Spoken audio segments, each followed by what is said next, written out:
Scanning system.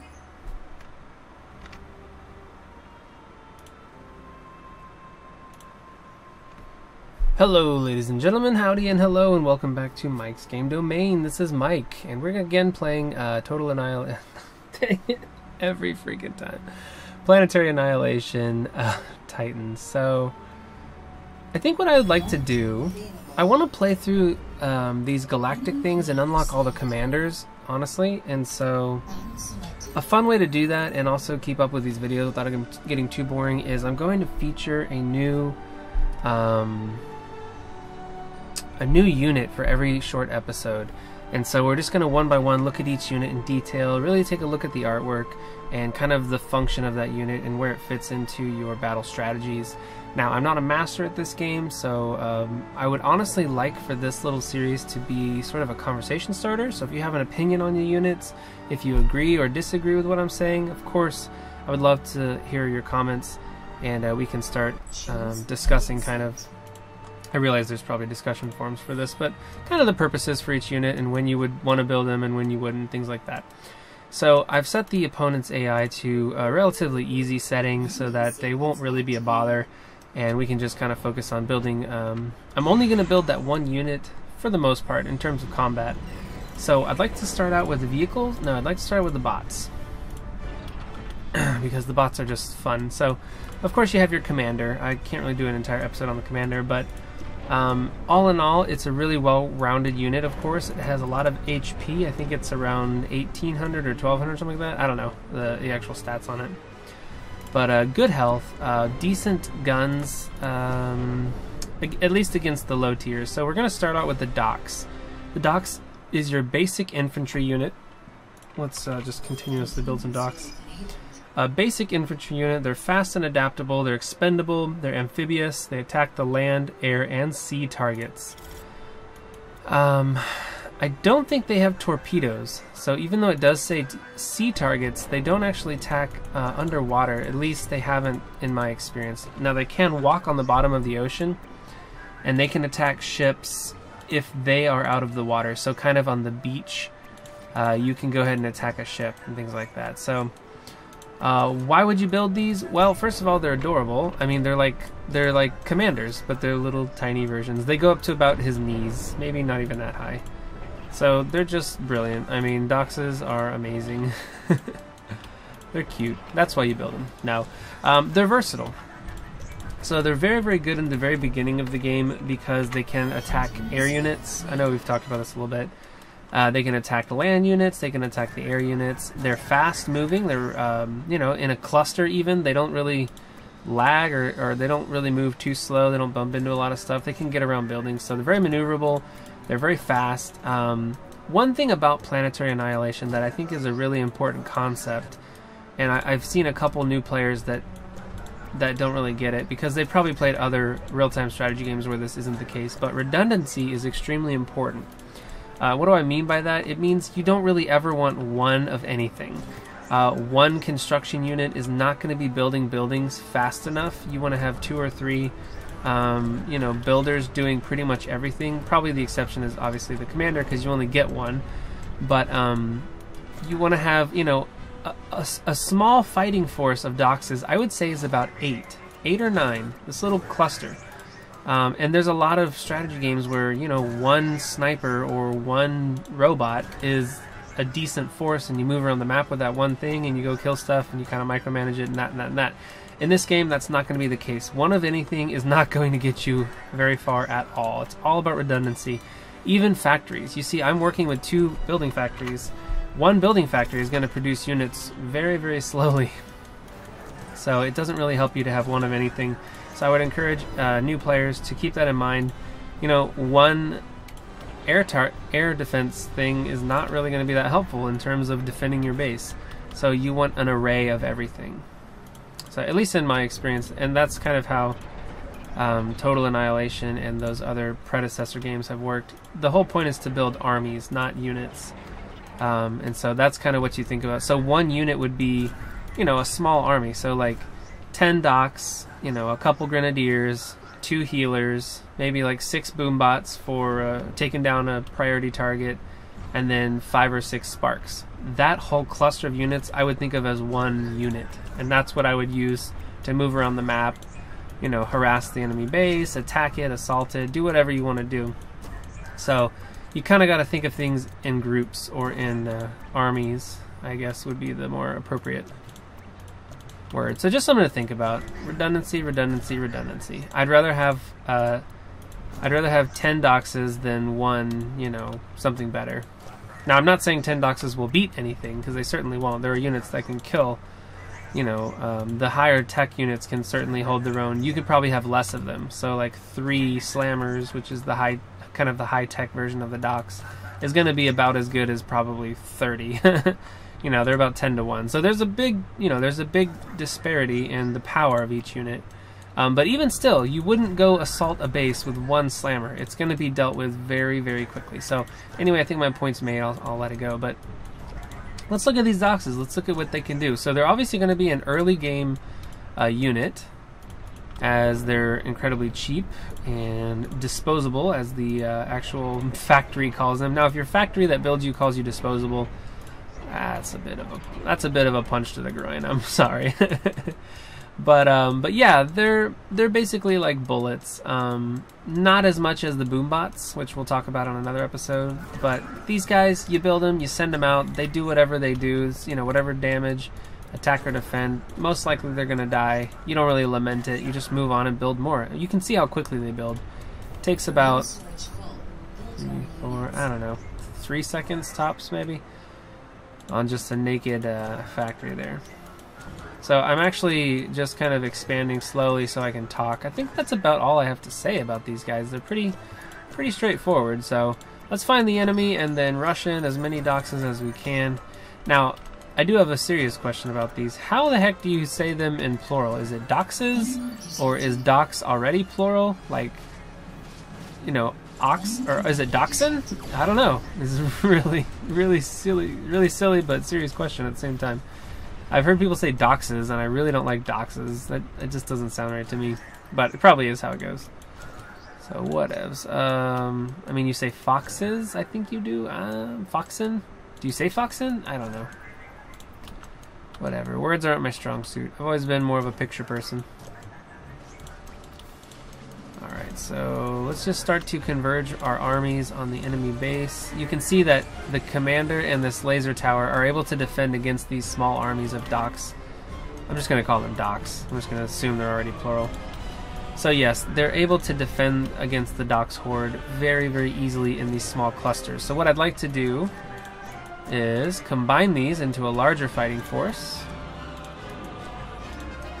and see how they handle that. Let's get you guys to consolidate here.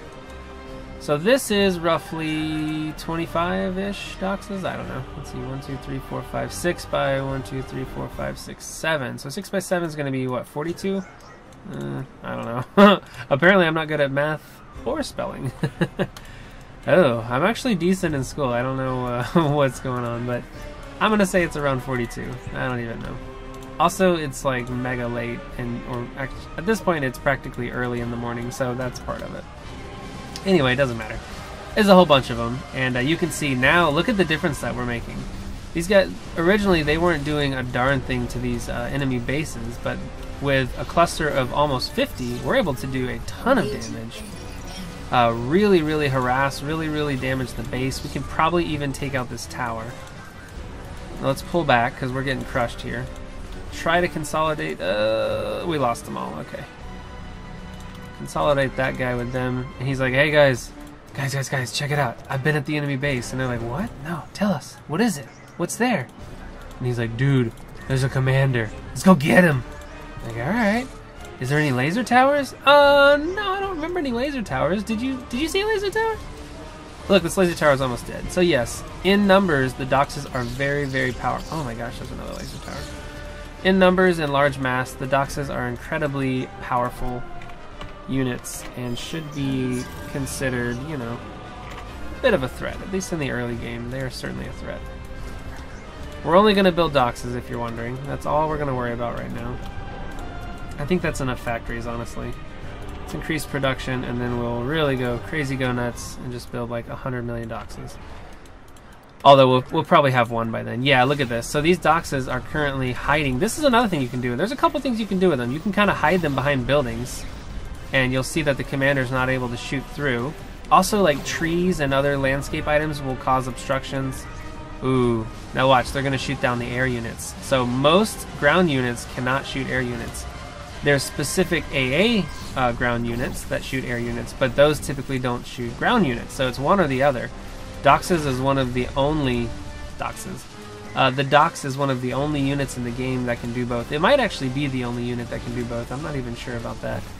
We'll explore that as we obviously do the other units. So you can see this massive Doxes. Oh, check this out. Here's something fun. So we need to talk about configuring your army. Now, in the vanilla game, there's no way to alter the formation of units that you have. So I couldn't like turn these into a line, a big long line, or like a triangle, or you know, the flying ducks V or any of that stuff. You basically just get a box of units, no matter what. And so that's going to be important in that it's a roughly usable formation. It's going to be a good balance of fighting force. So the more units that are in the front row, theoretically, the more DPS this you know, pack can do, because this first unit's obviously hit first. And so the more depth you have to your unit pack, so these further back ones, that means the more time that this this army can sustain fighting, because you got to think it's going to chew through in this pattern.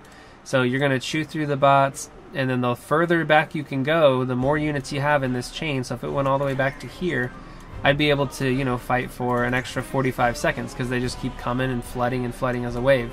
So if you have a long, thin line, you're going to do a lot of quick damage, but it's not going to be a sustained battle. If you have a narrow, thin, but deep line, you'll have less damage up front, but more duration. So that's one thing to consider when you're, if there is a game you're playing where you can choose formations.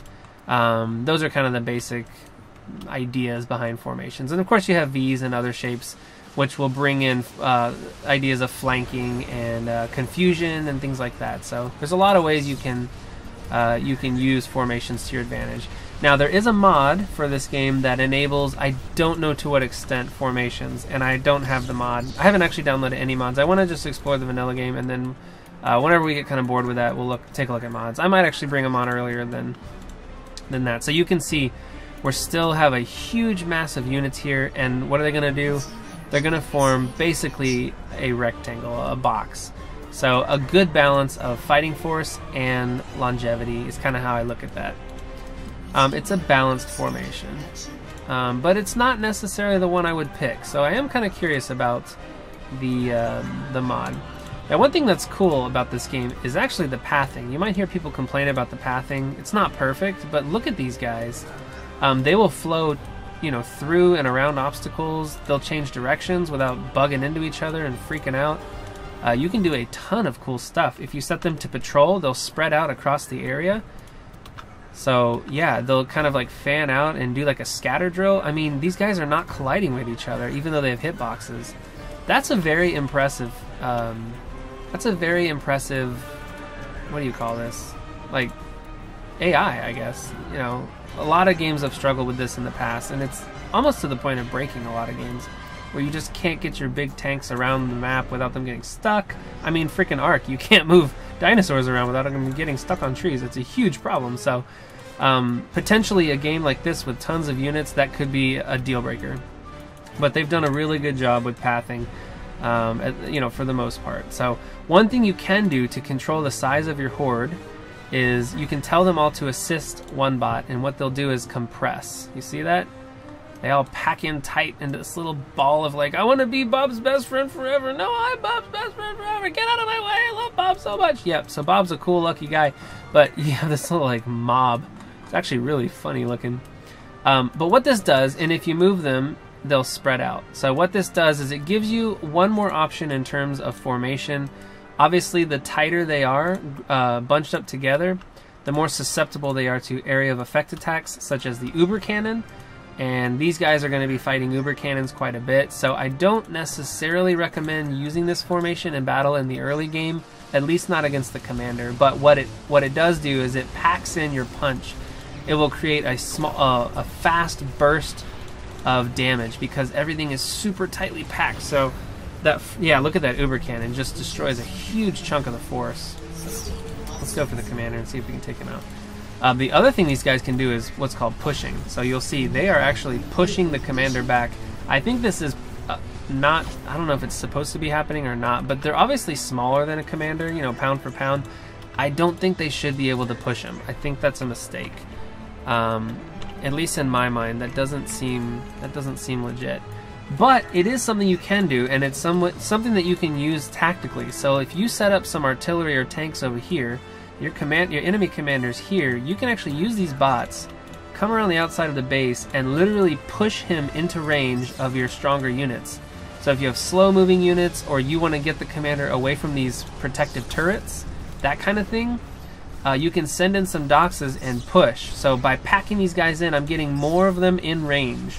I'm giving more of them the ability to attack the target. So anyway, you kind of saw a demonstration of how you can use it to create a flood of damage, a flood of damage by packing them in tight, or spreading them out. You could set a patrol around this whole base, and that would spread them out thin, and they'd be far less susceptible to Uber cannons and area of effect attacks. But it would mean that they're going to be doing a lot less damage to a particular enemy. So lots of stuff to think about. That's why they call it a strategy game. Hopefully there's elements of strategy involved and thinking. So that's the docs. I hope you enjoyed that short episode and looking at the docs with me. We're going to take a look at each episode separately, and what that's going to effectively do is allow me to beat these pretty boring galactic maps and try to unlock the new commanders, but still keep it fresh and interesting. So every single battle is going to be a little bit different. So I hope you enjoyed it, and I hope you're having a great day, and we'll play again soon. Bye.